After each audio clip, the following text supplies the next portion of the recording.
अस्सलाम वालेकुम उस्मान।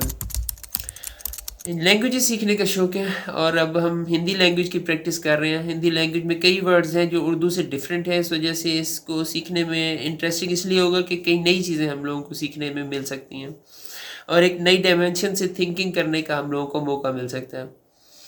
अब हम लोगों का ये डे 3 है। हिंदी लैंग्वेज की प्रैक्टिस करते-करते हम लोग डे 3 में एंटर हो चुके हैं और इसमें हम लोगों के पास नेचर और एनवायरनमेंट से रिलेटेड कुछ अल्फाज हैं जो हम लोग सीखेंगे।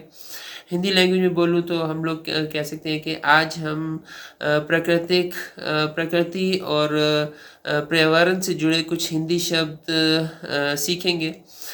ये शब्द हमें प्राकृतिक वातावरण को समझने में मदद करते हैं। प्रकृति यानी नेचर, पर्यावरण यानी एनवायरनमेंट, प्राकृतिक यानी नेचुरल, वातावरण यानी एटमॉस्फेयर। इसमें मुख्तलिफ वर्ड्स हैं। हम लोगों के पास फर्स्ट है वृष्टि। वृष्टि यानी कि रेन।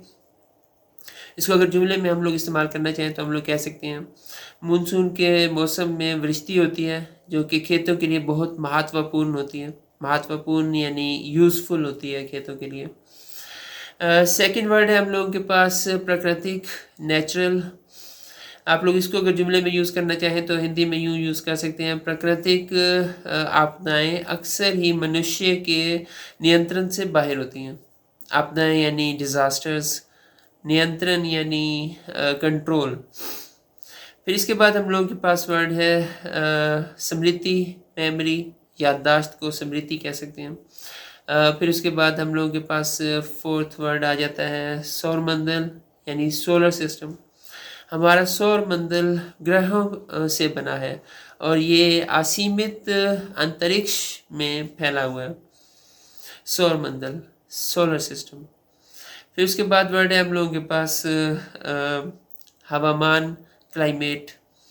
समय समय पर बदलता हवामान हमारे प्रभाव पर हमारे स्वास्थ्य पर प्रभाव डाल सकता है। यानी वक्त वक्त पर बदलता हुआ क्लाइमेट हमारी हेल्थ पर इफ़ेक्ट डाल सकता है। प्रभाव यानी इफ़ेक्ट।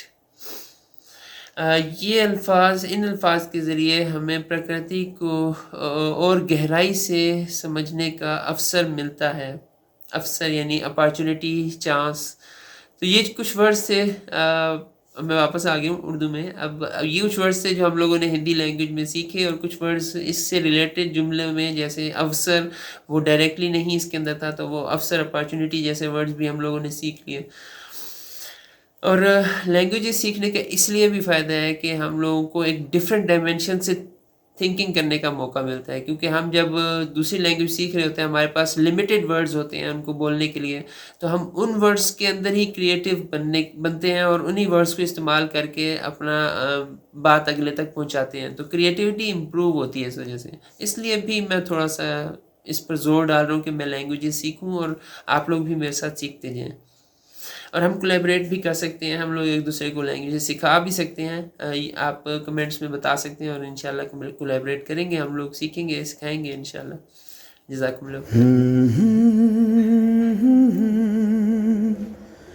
खैर।